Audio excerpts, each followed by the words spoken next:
Hello mga moms and pops, bagong dating sa US tapos kailangan mo agad ng sasakyan? Kung isa ka sa mga magigiting na nurses or other professionals na manggagaling sa ibang bansa or Pinas papunta dito sa US, alam mo na isa sa mga magiging unang problema mo ay ang transportation, lalo na kung ang destination mo ay sa far away. Paano ako magkaka-car kung wala pa akong credit history? Dito sa US, kahit may pera ka, kapag wala kang credit history, parang di ka kilala ng system. Meaning, mahirap ma-approve sa auto loan, minsan sobrang taas ng interest, o kaya outright denied. Pero good news, may program na specifically ginawa para sa mga bagong immigrants at nurses.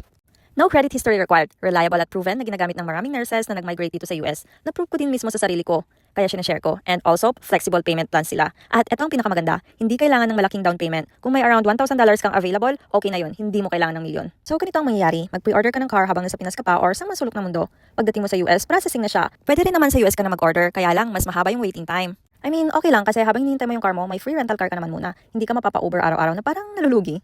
APR or interest sa simula? Oo, medyo mataas. Pero normal lang yun lalo na kapag wala ka pang credit history. Maraming newcomers, lalo na yung mga nurses ang dumaan sa same process at nakapagsimula agad ng walang unnecessary stress. At ito na nga yung IAS or IAS or International Auto Source. Yung link nasa comment section. Kung mo sa US, may work ka na, may sasakyan ka pa. Kung may tanong ka, PM mo lang ako or comment below. Welcome sa Amerika, kung saan kailangan mo talaga ng car para mabuhay. Yun lang. Bye!